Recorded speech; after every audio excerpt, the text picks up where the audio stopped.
Hi everyone, Betsy Lafferty here to discuss my Mod 8 chart for internal and external communication for USD 444 Little River Wyndham.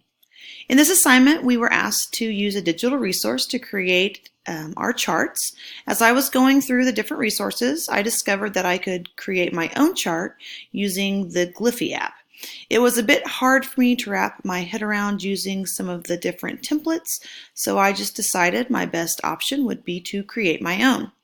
Once I read through all of the articles and resources, I had a better idea of what I wanted my chart to look like.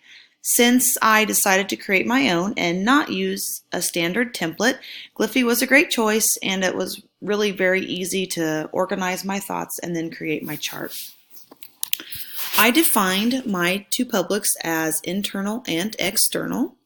The internal public includes all of those that would work in the school, such as the teachers, administrators, students, and board members. This public communicates in many different ways, which include both informal and formal methods. Verbal, oral, and digital communication was used daily when members of these publics were working together to spread important information and to solve problems. Some examples of the informal methods people use would be talking face-to-face. Maybe that's in the hallways, in the office, or different areas. And also emailing one another, staff meetings, team meetings, and then our Wednesday collaboration time. To elaborate on that just a little bit, our school has a late start every Wednesday, which means that our students begin an hour late, and our teachers show up regular time and then have that extra hour for meetings and collaboration with colleagues. Some of the formal methods in this group would include our formal teacher evaluations, board meetings, and our phone and texting systems. Our school must also communicate with the external public, and those would include community members, parents, vendors, and the businesses we partner with. Communication in this public is also informal and formal, but it often leans more towards the formal side. Verbal, oral, and digital methods were also used to reach everyone. Some of the formal methods could be parent-teacher conferences, newsletters that were sent out, community forums about different ideas or things happening, social media, and then IEP meetings. Informal methods could be just simple emails, face-to-face, and then going to community events and speaking with patrons there. It would be the hope, looking at strength recognition, that our administrators would be excellent communicators. School leaders really have to be able to communicate the vision and goals of the school, both internally and externally. If they are unable to do this, relationships both in the school and community could be diminished, and then the collaboration between the different publics would suffer. Teachers, I believe, also need to be good communicators. They have to be able to keep parents and students informed and also create positive relationships with them. These positive relationships allow for shared responsibility in their students' education, and then that often leads to greater student success. Communication is key to trust. I really believe this. Trust is required both internally and externally for collaboration to happen freely.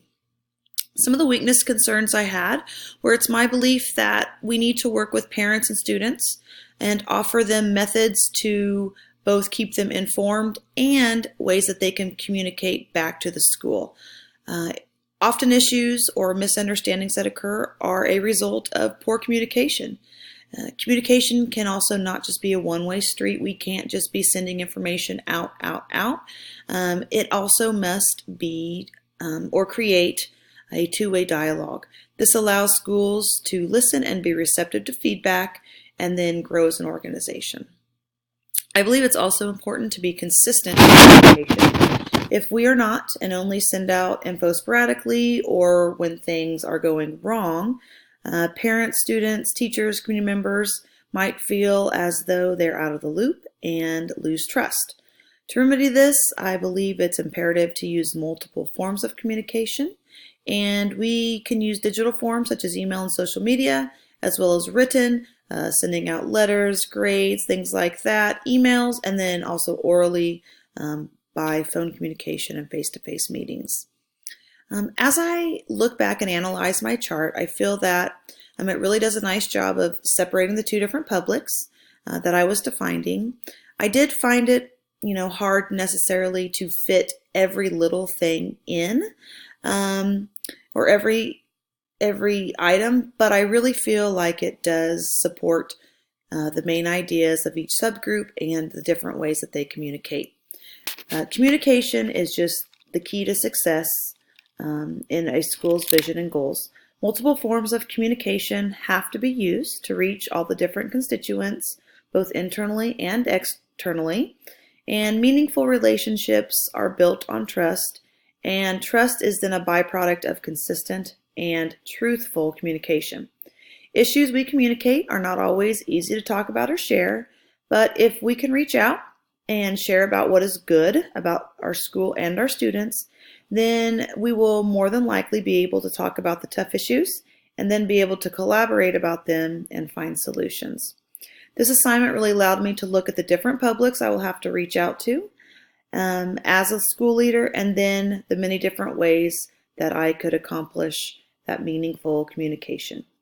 All right, I hope you enjoyed my chart and also that you were able to understand it, and I look forward to the rest of the class. Have a great night, everybody.